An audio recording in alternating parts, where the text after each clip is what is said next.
السلام علیکم ورحمۃ اللہ وبرکاتہ۔ الحمد للہ الحمد للہ کفا وسلام علی عباده الذین اصطفى اما بعد فقد قال اللہ تبارک وتعالی فی کلامہ المجید والفرقان الحمید اعوذ باللہ من الشیطان الرجیم بسم اللہ الرحمن الرحیم وَلَقَدْ يَسَّرْنَا الْقُرْآنَ لِلذِّكْرِ فَهَلْ مِن مُدَّكِرٍ وقال النبي صلى الله عليه وسلم خيركم من تعلم القرآن وعلمه أو كما قال عليه الصلاة والسلام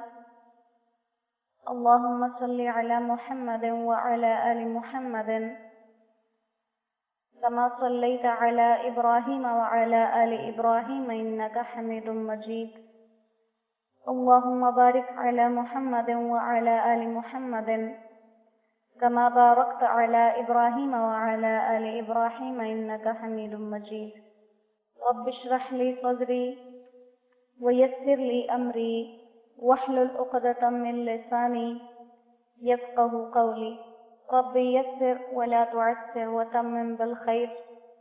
وبك نستعين وبك نستغيث ربي زدني علما ربی زدنی علما ربی زدنی علما۔ الحمدللہ ایک نئے دن میں ایمان کے ساتھ اور قرآن کے ساتھ اللہ نے بیٹھنے کی توفیق نصیب فرمائی ہے،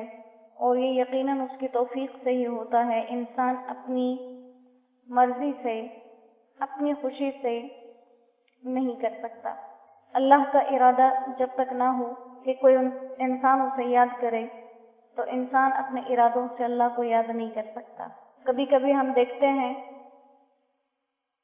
کہ ہم کسی چیز کے لیے مال خرچ کرنا چاہتے ہیں کسی اچھے کام میں، لیکن ارادے پر ارادہ بنتا جاتا ہے اور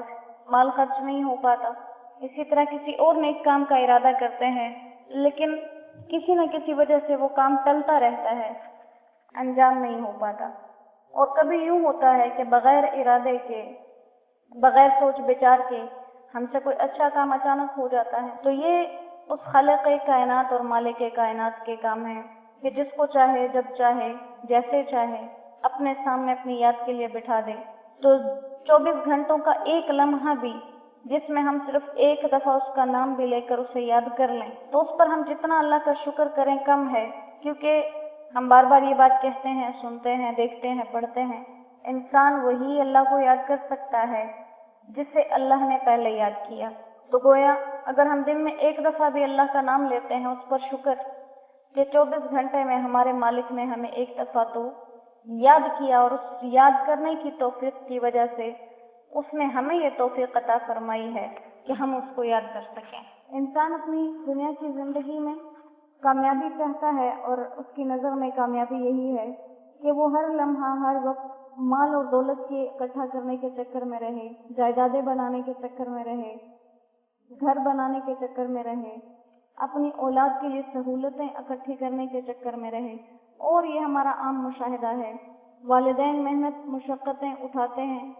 مال اسباب جمع کرتے ہیں، اولاد کی باری آ جاتی ہے، ماں باپ بوڑھے ہو جاتے ہیں، وہ ساری زندگی کی جو محنت انہوں نے کی تھی ان کے کچھ کام نہیں آتی۔ اولاد اپنی زندگی میں اتنی مگن ہو جاتی ہے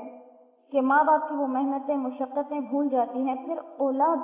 آگے والدین بن جاتے ہیں، وہی محنت مشقت ان کے ذمہ پڑ جاتی ہے، اور ہر اولاد کا اپنے ماں باپ سے یہی گلہ ہے کہ آپ نے ہمارے لیے کچھ نہیں کیا۔ اور جب وہ خود کر رہے ہوتے ہیں تو کہتے ہیں میرے والدین نے میرے لیے کچھ نہیں کیا، میں اپنے بچوں کے لیے کچھ کرنا چاہتا ہوں، کرنا چاہتی ہوں۔ اور وہی جب بڑھاپا انہیں پہ آتا ہے تو یہی بات ان کو سننے کو ملتی ہے ان کے بچوں سے